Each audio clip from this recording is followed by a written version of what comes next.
Texas gets tested by Wyoming after moving up to number 4 in the AP poll. Texas volleyball nabs a win against Ohio State but falls short to Washington State at home.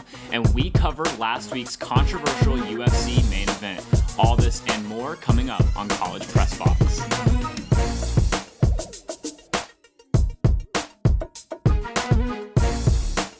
Good evening and welcome to College Pressbox. I'm your host, Debanny Cerda, and he's Justin Goosman. We have a great show for you today. Thanks, Debney. Today's show is brought to you by Cap Metro, Austin's transit system. We connect you to work, school, play, and everywhere in between. Plan your ride to this weekend's game at capmetro.org. Now, let's get into the nitty-gritty. Texas made a big leap in the AP polls, but after an emotional win against the Crimson Tide, some thought that this was a potential trap game for Texas. Wyoming, of course, knocked off the Red Raiders earlier this season, and Texas would need to come focused and prepared to walk away with a W in this one. Let's check out the highlights to see how it all went down. Starting off, Wyoming got off to a hot start. Here's Harrison Whaley taking it 60 yards to the house. Obviously, this was not the start that Texas wanted. Whaley was hyped and the Wyoming bench was ready to roll. Texas came fan base and a crowd ready to explode, but this got the crowd quiet quickly. Here's one more look at the run by Whaley, and Wyoming goes up 7-0. Next drive, Texas would stall out in Wyoming territory, and they would have to settle for a field goal from Burt Auburn. That would make it 7-3. Texas still down early in the first quarter. Now flash forward to the second quarter. Here's Quinn Ewers finding, is that Byron Murphy for the touchdown? Big man Tutty for the offense. He normally plays defense, but he's out there running routes like a tight end. Someone scout him and bring him to the league. One more look at it. Byron Murphy showing off the agility and the hands. Here's Texas. Now we're going to flash forward to the third quarter, and Quinn Ewers goes down. Texas would be forced to punt in this situation, and it's still 10-7, and Texas is in a dogfight. Now 3rd and 4 for Wyoming. Still in the third quarter. Here's Evans Fabodo finding his receiver on the left sideline. They'd convert and get into Texas territory. Now 3rd and goal. He's looking for his man. Can't find him, and Texas would bring him down. That was a huge sack by the defense there, and Wyoming would stall out and settle for a field goal. Next possession for Texas. Here's Quinn Ewers finding his man Xavier Worthy on the screen, and he would turn on the Jets, going all the way to the house, and Texas would finally take the roof off this place. A crowd that was ready to explode all night finally got some scoring action, and they were excited about it. Here's one more look at it. Xavier Worthy with the little zero step there to freeze his defender, and he's into the end zone. A couple possessions later, Wyoming would stall out immediately, and Quinn Ewers looking for his man, can't find him, decides he wants to take off on his own, and he gets into the end zone. He is hyped. If you watched this game, you saw that on the sideline he was trying to fire up his guys in any manner possible, and he did exactly that. There go the fireworks, and there would be more, this time from the Texas defense. Here's Here's the Texas defense taking the interception all the way back into the end zone, and obviously Texas was hyped after this one. Here's Jaron Thompson with the interception, and Texas would go up 31-10. Quinn Ewers did not have the game that he hoped to have, only managing to throw for about 130 yards, but Texas would figure out a way to get it done in the fourth quarter. Our very own Ikey Kohler and Kylie Rodriguez were there for the matchup. Texas Longhorns were the talk of college football this past week after a huge win versus Alabama. And they came into this looking for their first 3-0 start since 2012, and Wyoming was undefeated too.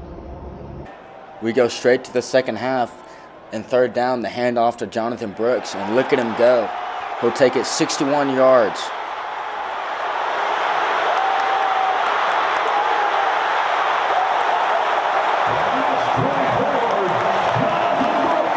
Setting up Quinn Ewers at the goal line. He takes it himself, and he dives across the pylon. Touchdown, Texas.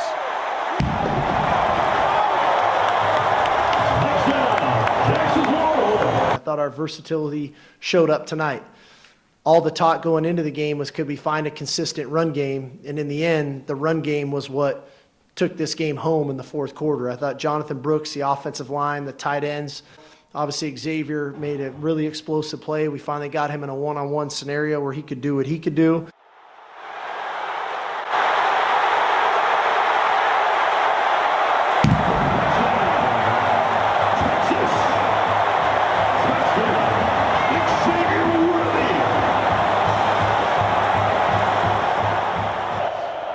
And here, third down, Wyoming attempting a comeback, and Baron Sorrell, the junior from New Orleans, what a play.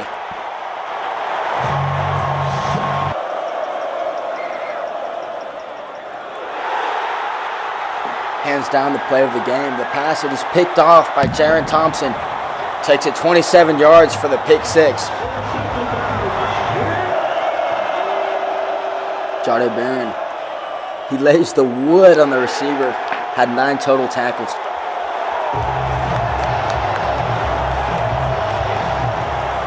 I'd be remiss if I didn't touch on our fans in the stadium tonight. It was electric. Over 101,000 in the stadium for a non-conference game. Just tremendous. The atmosphere, I got to credit, CDC, the administration, for the environment that they've created here. It's a definite home field advantage. We feel it. We feed off the energy of our fans, and I can't thank them enough for what they brought tonight. Where I like being 3-0. I can say that. I like being 3-0. That's a heck of a lot better than any other outcome we could have right now. I think we have a team that believes in themselves and their coaches. I think we have a confident football team, but also one that knows there's more work to be done, and we get to start Big 12 play next week, and we're looking forward to it. Thank you, Ikey and Kylie, for covering the game. Joining us now to talk Texas football in a sold-out crowd here is our college football analyst, Alyssa King. Welcome to the show. Thanks for having me. So, despite somewhat of a slow start of the game, what key players and key plays stood out to you on Saturday for the Horns win? Yeah, I think we can all agree that the gas definitely started to pump during the second half, and we saw that momentum shift late in the third on the 3rd and goal for Wyoming, when out of nowhere, number 88, Baron Sorrell, sacked Evan Swoboda right at the 20-yard line, preventing what could have been a chance for Wyoming to take the lead. After the iconic crowd performance of AC/DC's Thunderstruck started the fourth quarter, 1st and 10, Ewers quick toss to Worthy, who ran for a 44-yard touchdown right up the side that quickly established the Texas offense dominance and set the tone for the remainder of the game. Finally, just 5 minutes later, with about 11 minutes left in the quarter, sophomore Jonathan Brooks found a gaping hole up the middle and absolutely booked it all the way to the 5, utilizing not only his speed but his strength with that stiff left arm, which led Ewers to tumbling into the end zone himself to extend the lead to 17-10. We all know Ewers needed that confidence boost. And perhaps the most electric play of the game belonged to senior defensive back Jaron Thompson after his 27-yard interception turned into a pick six late in the fourth and put DKR into complete pandemonium. Let's remember how clutch Thompson's interception was just last week in Tuscaloosa and hope that this won't be his last. I know, I definitely agree. After Thunderstruck, they definitely got their momentum. What is something you think this team needs to improve before they head up to I-35 in Waco to begin conference play with the Baylor Bears? Yeah, as solid of a fourth quarter as it was, we keep talking about how boring the first half was, so let's dive in.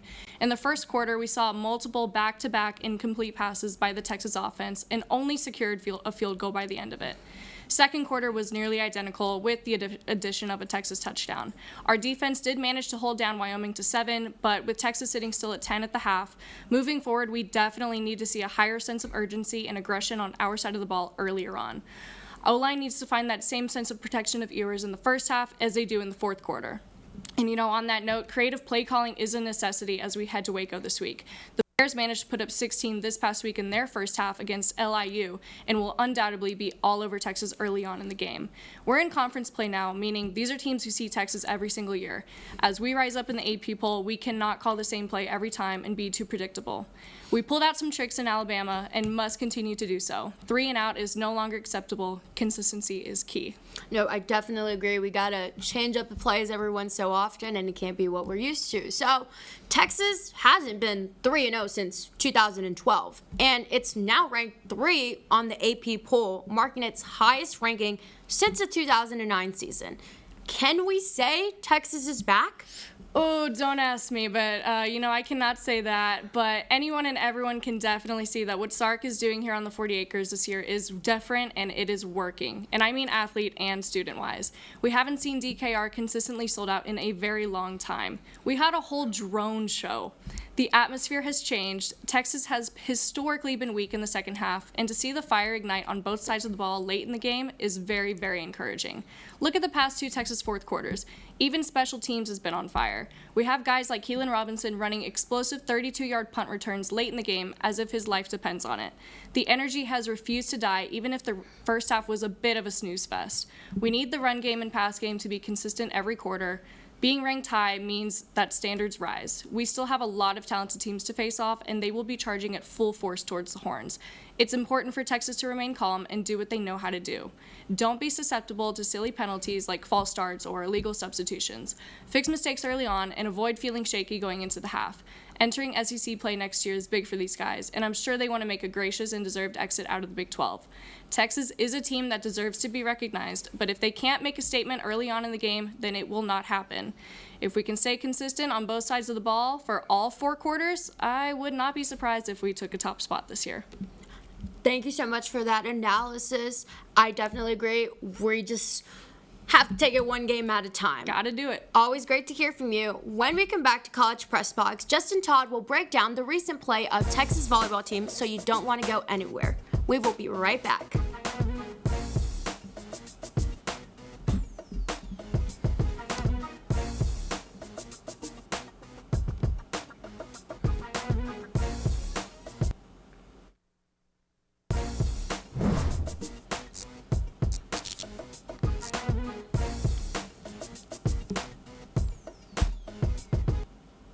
Welcome back to College Pressbox. The number 9 Texas volleyball hosted 2 top 20 teams here on the 40 acres, number 19 Ohio State and number 11 Washington State, on back-to-back nights on Thursday and Friday. Let's take a look at a few highlights. So starting off, came to Ohio State. On the first one, it's Asia O'Neal with a big Texas block, and they would get the first point. Asia would then go to have 6 blocks the entire night. Right here, you can go ahead and see Ella Swindle setting up to Asia, and she would get blocked just like she did to Ohio State. But then they would go and feed it to the middle, and she would get a touch. And back Swindle serving it right to her, and she would get a Texas kill. Ohio State would then go to win the first match. Here you can see it's 24-24, and they would set it to Maddie, and she would hit a cross deep shot. Maddie would have 19 kills, tying her career high, so she did absolutely a great game. Now, Ohio did take the first set, but that did not stop Texas from taking Ohio in 4. As you can see, just Maddie Skinner was absolutely on fire with that cross-court shot. Right here, we just have a serve, and they would feed it to the middle. And something about Emma Halter is she's going to be all around the court, just flying absolutely everywhere. And Asia O'Neal back again with a solid Texas block. Something that this team definitely worked on Ohio State was getting up there on the block, but when it came up to Washington State, that was not the case. They would eventually take down Washington on the very first set, making a very, very close game. They would feed it onto the outside, and right, you can see that the coverage for the after the block and off those blocks was just not there. And it would ultimately kill the Texas team. Right here, you can see, again, they're going to feed it to Madison Skinner on the back row, and something that you can always count on is Ella setting it to Maddie on the back row, because she's always going to put that ball down. Then you have Jenna Winnis just absolutely going for that behind the tip, but they were able to read that really, really well. And then you have with a true freshman setter with a deep push tip. Texas would unfortunately fall to Washington State, and this is probably Washington State's biggest win of the night. And then you have again Emma Halter with just an absolute dig, and Winnis would put it down cross court. Texas loses in 4. Over here, you have just Swindle just rushing for the ball because the pass could not get to the setter's spot.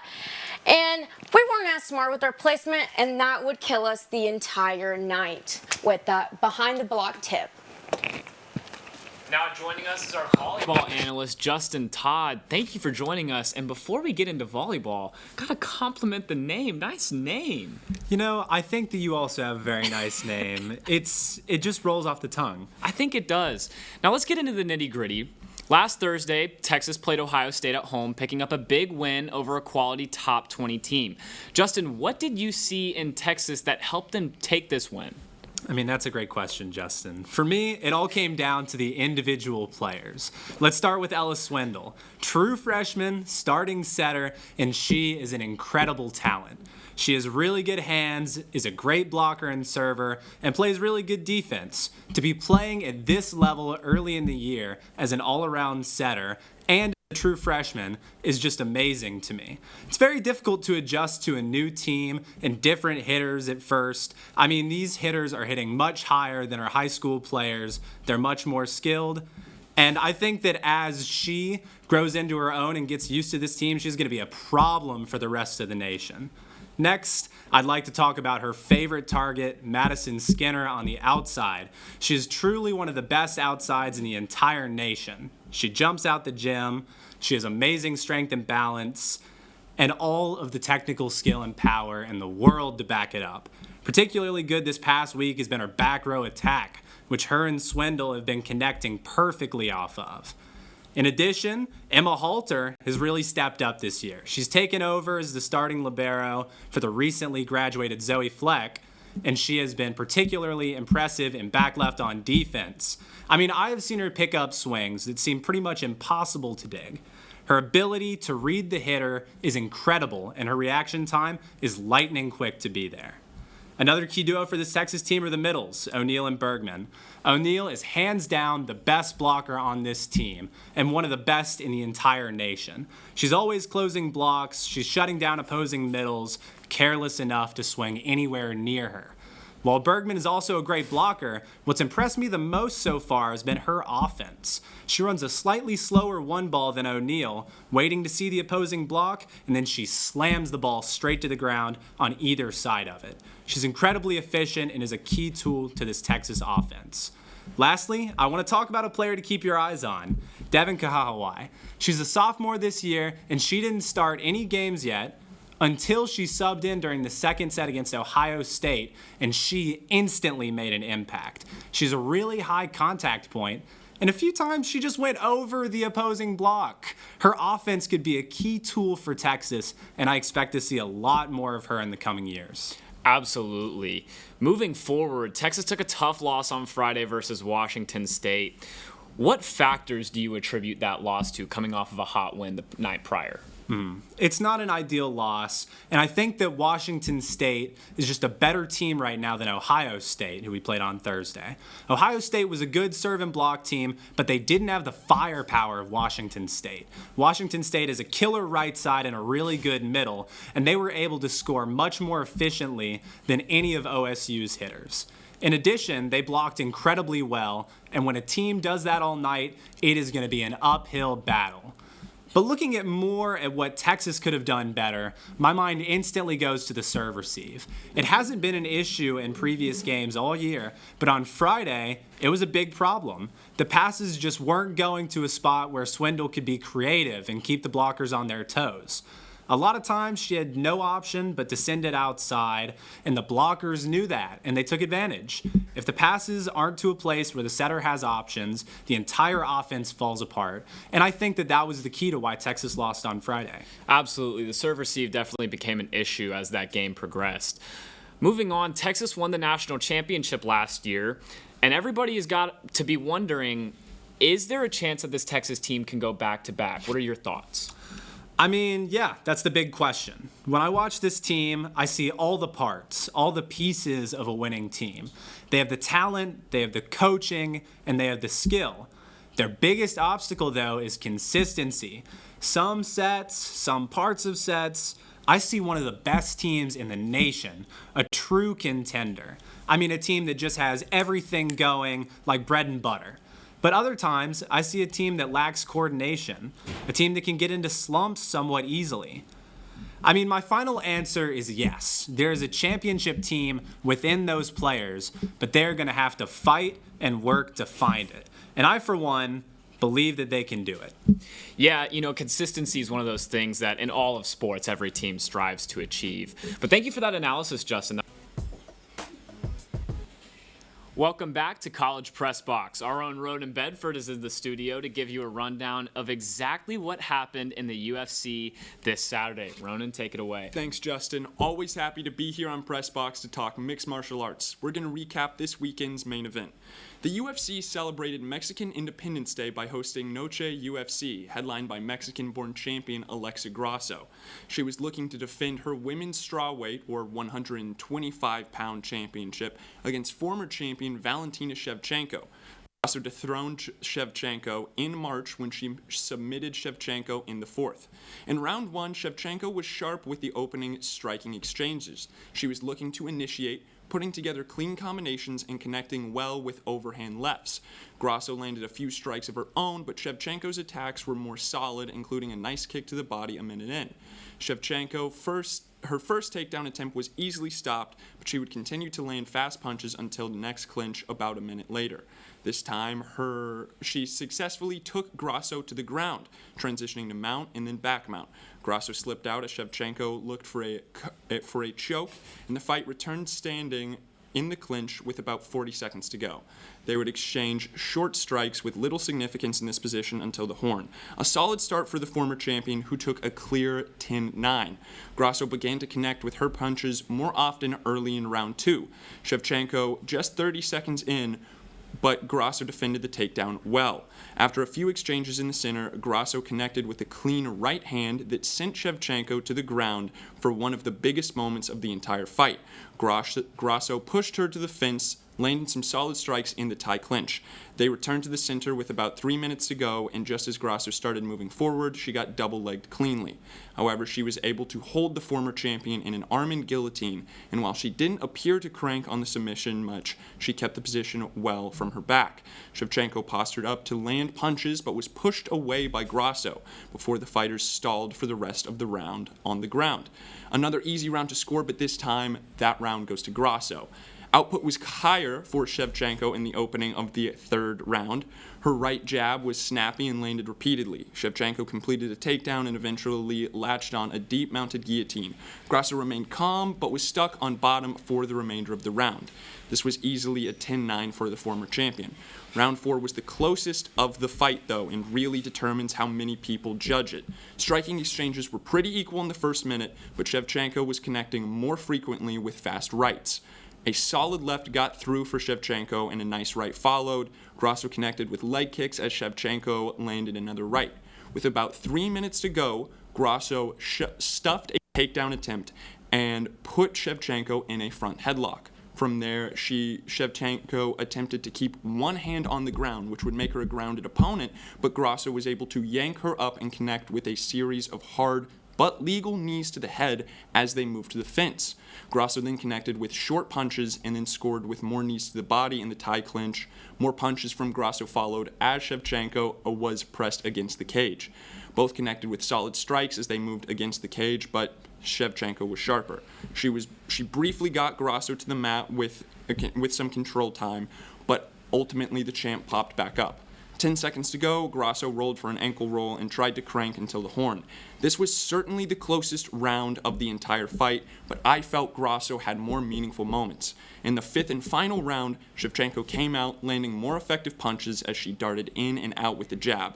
With just over 90 seconds to go, the entire tone of the round changed, however, as Shevchenko looked to go for a head and arm throw takedown. Grasso reversed it, took the back, and began raining down hard punches and submission attempts. Shevchenko tried to cover up as best as she could, but for the remainder of the round, Grasso was in control, either punching or trying to submit Shevchenko. Grasso clearly won that round. Ultimately, the night, as you said in the intro, ended controversially, as the final decision was a split draw, meaning one judge had it for Grasso, the other had it for Shevchenko, and the final judge scored it a draw. So despite not winning, Grasso retained the title and stays champion. The judge that drew the ire of many fans and one of the competitors, Valentina Shevchenko herself, was Mike Bell, who scored the fifth round 10-8 for Grasso. Now, when you're judging a round of mixed martial arts, judges give 10 points to the winning fighter and 9 points to the fighter they believe lost. 10-8s are particularly rare because they are very impactful, as it is the equivalent of losing 2 different rounds. 10-8s, according to the rule set, are to be reserved for when one fighter dominates the action for a round, had duration of dominance, and also impacted their opponent with either effective strikes or effective grappling maneuvers that diminish the abilities of their opponent. While most agree that Grasso won the final round, very few think that she met that standard of dominance, making this 10-8 score one of the more baffling I've ever seen while watching the sport. I personally had it 48-47 Grasso, with her winning 3 of the 5 rounds. It was a very close bout that either fighter could have very reasonably won. A draw itself isn't even out of the question, but the particulars of how it came about are very frustrating to watch as an MMA fan. Thank you for that, as always, Ronan. When we return, we recap the last week in Texas sports. You won't want to miss it.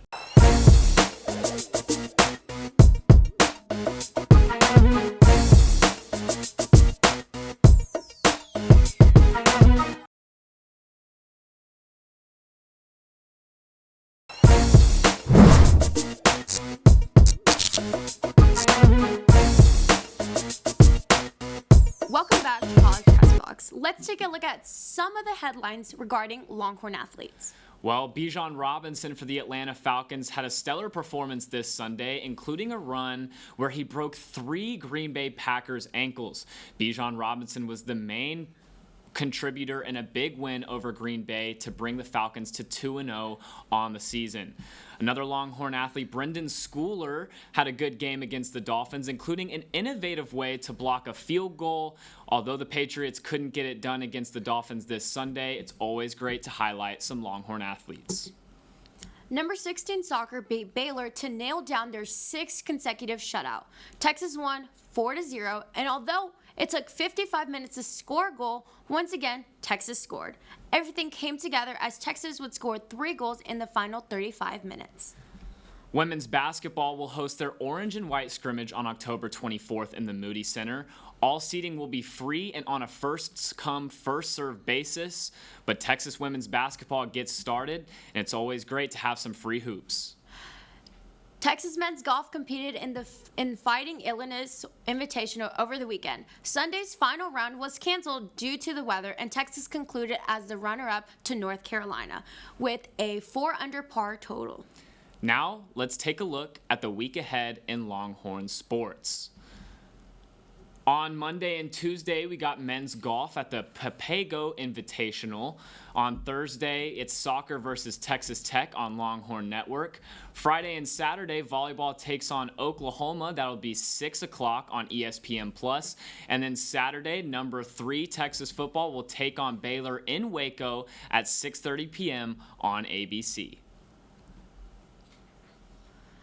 That'll wrap things up for this week's episode of College Pressbox. Make sure to tune in to our other sports this week, including College Crossfire on Wednesdays and our 1-0 on Fridays.